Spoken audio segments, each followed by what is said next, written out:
As we have discussed before, meaning and definition of partnership. After that, we have to be start the merits and demerits of partnership. There are several merits and demerits while we are involved in any activity. So the partnership also have merits and demerits. So the merits are the best things which are involved in the partnership. First is ease of formation.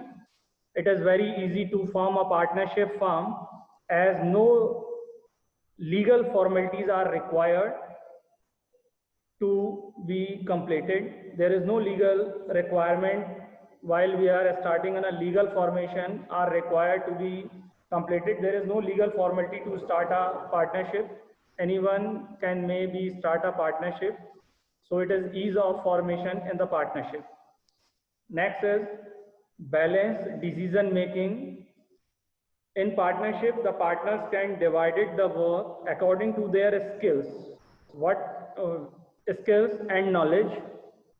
The division of work leads to specialization and efficiency of management and others. So when there are several partners and they all are skilled in different fields. When they all are together, the balanced decision making is there. So all the partners are specialized in their different fields. Next is large financial resources. In partnership firm, all the partners contribute the some amount for capital. As a result, the financial resources of partnership firm are larger than the sole proprietorship. In the sole proprietorship, the capital is limited, but in the extent the partnership capital is more than the sole proprietorship. Next is risk sharing.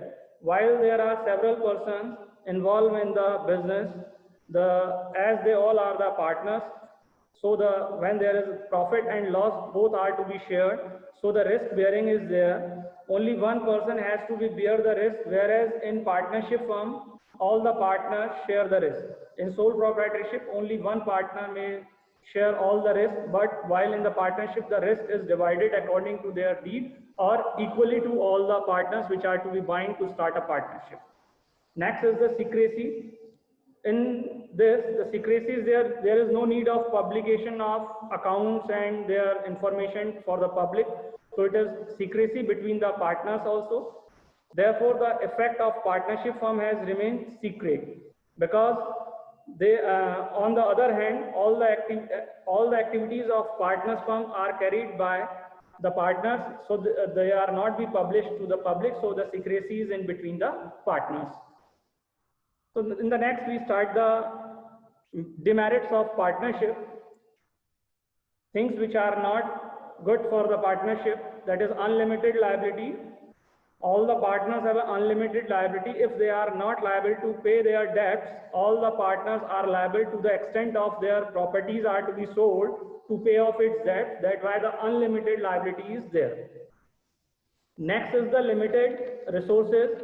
While we are involved in the resources, the contribution in terms of capital investment is not sufficient for large scale enterprises. While when the partners are to be started to a large scale enterprises, they all are not contribute the sufficient capital to start a large organization.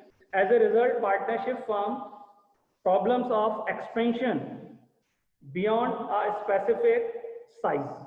They are to be involved in a limited size to run a business. So the limited resources they have, they are not the extent to the limit. Next is the conflicts.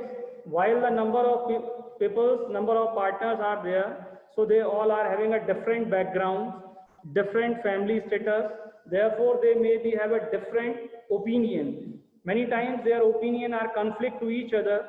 If partners adopt a right attitude, then they may lead the conflict among the partners. So their attitude may be different. So maybe there is a conflict. Maybe a probability of conflict is there. That is involved in the limitation. Next is the lack of continuity.